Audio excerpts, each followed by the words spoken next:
Kementerian Badan Usaha Milik Negara merasa yakin perusahaan induk atau holding BUMN sektor pertambangan yang akan terbentuk mampu mengambil alih 51% saham divestasi PT Freeport Indonesia. Lantas apa skema yang akan dilakukan BUMN untuk mengambil 51% saham Freeport? Kita akan langsung membahasnya bersama dengan pengamat energi dari Indonesia Resources Studies atau IRS, Marwan Batubara. Pak Marwan, terima kasih telah bersama kami. Sama-sama. Pak Marwan, kalau kita membaca mengenai situasi saat ini yang masih terjadi perundingan ya antara Freeport dengan pemerintah Indonesia, tapi kemudian melalui Rini Sumarno menyampaikan kita sudah siap sebetulnya mengambil divestasi saham Freeport 51%. Jadi kalau Anda membaca ini sebetulnya apakah Freeport sudah mau begitu melepaskan 51% saham yang selama ini kan selalu menjadi perdebatan? Ya, kalau melihat sikap Freeport yang menolak untuk merubah skema kontrak karya menjadi IUPK, itu kan jelas bahwa salah satu yang menjadi keberatan itu mereka tidak mau sahamnya itu divestasi sampai 51%. Mereka bersedia hanya sampai 30% seperti yang sudah disepakati sebelumnya, sesuai kalau tidak salah PP 77 2015 atau 2014. Ya. Nah, tapi saya kira kita bicara soal sikap pemerintah yang sudah tertuang dalam PP 1 2017 bahwa kalau memang Freeport ingin mendapat perpanjangan sampai 2041, berikut juga bahwa smelter harus dibangun misalnya bisa diundur sampai 5 tahun ke depan.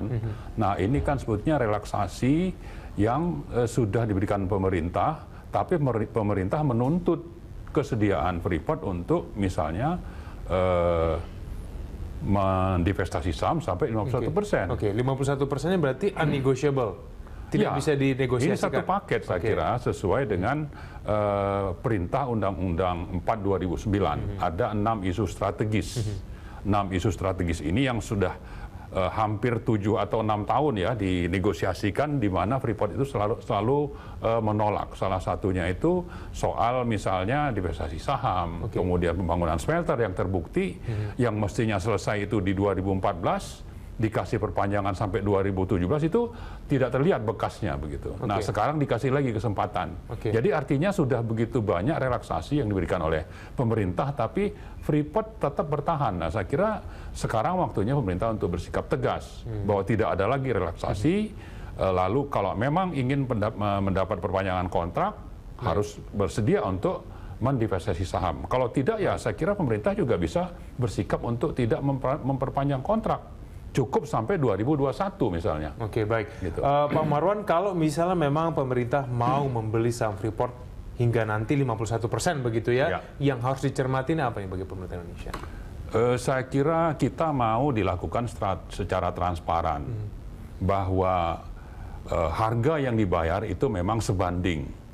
Jangan sampai nanti kita membayar lebih mahal atau ada sesuatu di balik itu, ada yang menjadi penumpang gelap dan sebagainya. Kita mau ini lakukan transparan dan itu oleh pemerintah. Bisa nanti pemerintah itu mentransfer ke BUMN.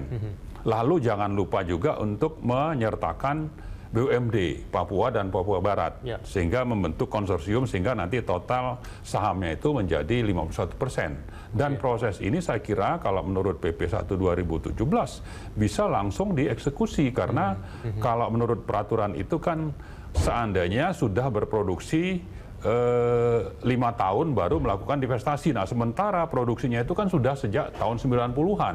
Sekarang 2017, jadi otomatis saya kira bisa dilakukan. Baik, Pak Marwan, di segmen selanjutnya kami akan menampilkan mengenai perbedaan valuasi mengenai saham antara Freeport dan juga pemerintah Indonesia. Nanti akan disampaikan oleh Iza Hasan. Pemirsa, kita jeda dulu, Hot Ekonomi akan segera kembali. Pemerintah melalui Kementerian Energi dan Sumber Daya Mineral telah membentuk tim khusus untuk menghitung valuasi saham Freeport. Rekan Eliza Hasan akan memaparkan jumlah dana yang dibutuhkan untuk membeli saham divestasi Freeport. Eliza, silahkan.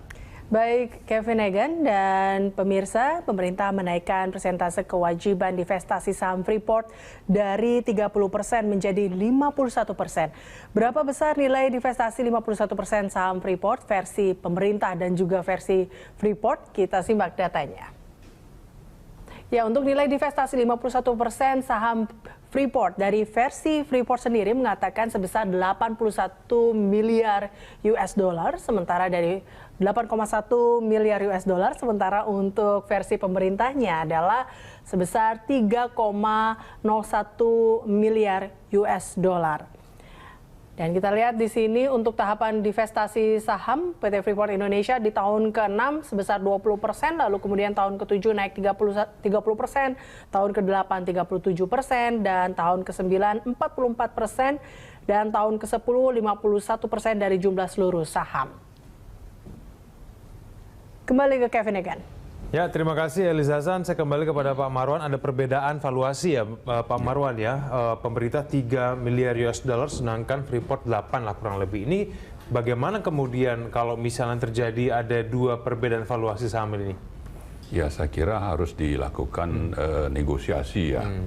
Apalagi kalau kita ingat Freeport mengajukan harga sekitar 1,7 miliar di Januari 2016, jadi sudah setahun yang lalu. Itu saat harga saham Freeport McMoran di Amerika juga masih tinggi. Tapi sekarang kan sudah di sekitar 50 per share, 50 dolar, sekarang kan sekitar 12 atau 14. Jadi sudah sangat turun. Jadi karena itu saya kira angka 1,7 miliar dolar di Januari 2016 itu sudah tidak relevan, dan angka 8 miliar 8,01 tadi itu saya kira hampir sebanding dengan yang 1,7 waktu ditawarkan untuk 10,46%. Oke, berarti seharusnya memang saham Freeport sekarang lagi rendah-rendahnya gitu harus, ya? Ya, artinya memang harus lebih rendah dari 8. Oke. Dan saya percaya bahwa itu tidak akan lebih dari setengahnya lah. Karena itu saya kira sikap pemerintah dengan menyebutkan angka 3 miliar dolar. Itu juga tidak terlalu rendah, Pak? Saya kira tidak ya. Apalagi ini juga dikaitkan dengan misalnya tentang harga mineral atau logam yang memang sedang turun. Juga Freeport itu punya saham di migas yang juga turun. Jadi saya kira ini cukup relevan untuk pemerintah itu bertahan. Baik, kalau untuk momentumnya, karena ini sekarang lagi rendah-rendahnya, memang pemerintah Indonesia ini momen yang tepat gitu untuk membeli saham Freeport yang lagi di bawah. Iya, memang harus harus segera dieksekusi saya kira, sehingga harapan kita sebelum nanti 120 hari batas waktu untuk nanti seandainya tidak tercapai kesepakatan itu harus ke arbitrase, ini bisa harapan kita sebelum itu sudah terjadi kesepakatan.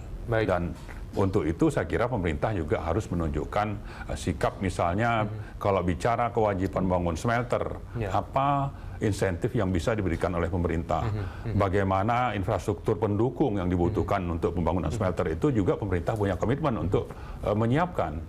Sehingga ada apa namanya itikat baik juga begitu. Baik, Pak Marwan, berkaitan dengan skema pembiayaan ini begitu ya. Bagaimana kemudian Indonesia bisa membeli saham Freeport yang mungkin nilainya sekarang masih diperdebatkan ya, tapi supaya ini juga tidak mengganggu keuangan negara. Ini duitnya dapat dari mana, Pak? Saya kira tidak perlu khawatir ya, karena kalau kita ingat di tahun 91, waktu Freeport go public di Amerika, itu dapat untuk 30% saham ditawarkan ke publik sekitar 3 miliar dolar. Itu jaminannya adalah cadangan terbukti mineral yang ada di tambang Freeport sana gitu. Artinya ini juga bisa menjadi aset yang menjadi dasar BUMN kita itu bisa mendapatkan kredit. Punya aset yang begitu besar, cadangan mineral yang besar untuk menjadi jaminan kredit itu akan mengucur. Salah satunya, apalagi nanti kalau pemerintah memberikan jaminan. Dan juga saya kira holding BUMN tambang itu juga punya aset yang bisa digabungkan dengan aset di 51% saham di Freeport, itu akan semakin besar sehingga akan mudah untuk mendapatkan kredit.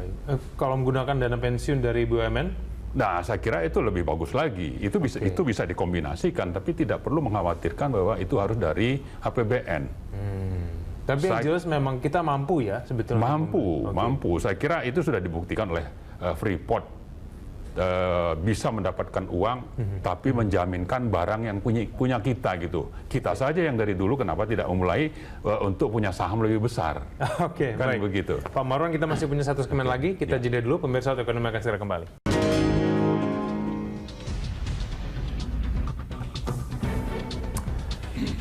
Bisa kembali kita lanjutkan dulu kita. Saya kembali kepada Pak Marwan. Pak Marwan, ini kan rencananya memang holding BUMN kalau misalnya mau membeli nanti kalau sudah kebentuk holding BUMN di bidang energi begitu ya. Nanti kalau tambang. Iya, bidang tambang ya, maaf.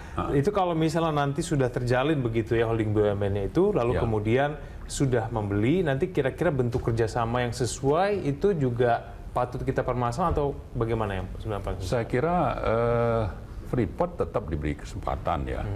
Kita memang juga butuh bicara soal pengalaman mungkin, marketing, manajemen. Tapi karena kita sahamnya 51% ya, kita yang menjadi pengendali. Saya kira itu tidak terlalu masalah. Nah, inilah yang mestinya bisa diterima oleh Freeport.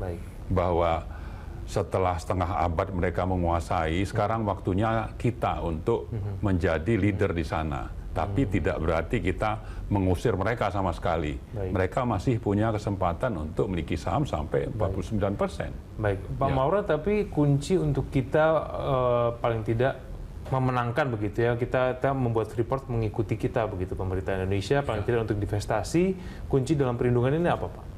Saya kira Freeport juga karena memang perusahaan publik di Amerika itu kan butuh survival.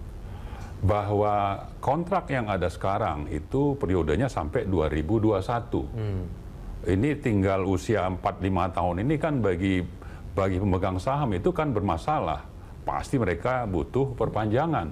Nah, ini saya kira bisa digunakan oleh pemerintah untuk meminta Freeport memenuhi apa yang kita minta. Oke, kita perpanjang sampai 2041, tapi Anda tolong patuhi apa yang memang kami minta. Dan ini sebetulnya bukan permintaan sembarangan, ini permintaan yang ada di undang-undang. Bahwa divestasi saham itu diperintahkan undang-undang, dan dalam kontrak karya yang dulu ditandatangani tahun 90-an, toh itu sudah ada. Cuma di tengah jalan itu berubah. Ini menguntungkan Freeport, mereka diam waktu berubah menjadi menguntungkan mereka. Tapi begitu diminta kembali, mereka keberatan. Saya kira ini tidak logis. Oke, baik. Ya. Kita tunggu nanti kira-kira bagaimana hasil perundingan. Terima kasih Pak Marwan telah hadir bersama kami. Ya, sama-sama. Ya, pemirsa, setelah jeda berikut ini Auto Ekonomi akan membahas mengenai kemampuan Pertamina dalam merealisasikan proyek Refinery Development Master Plan atau RDMP di Dumai, Balongan, Bontang, dan Cilacap dengan tema mega proyek kilang Pertamina yang dipandu oleh Rudi Andanu dan sudah kita rekam sebelumnya. Sesaat lagi.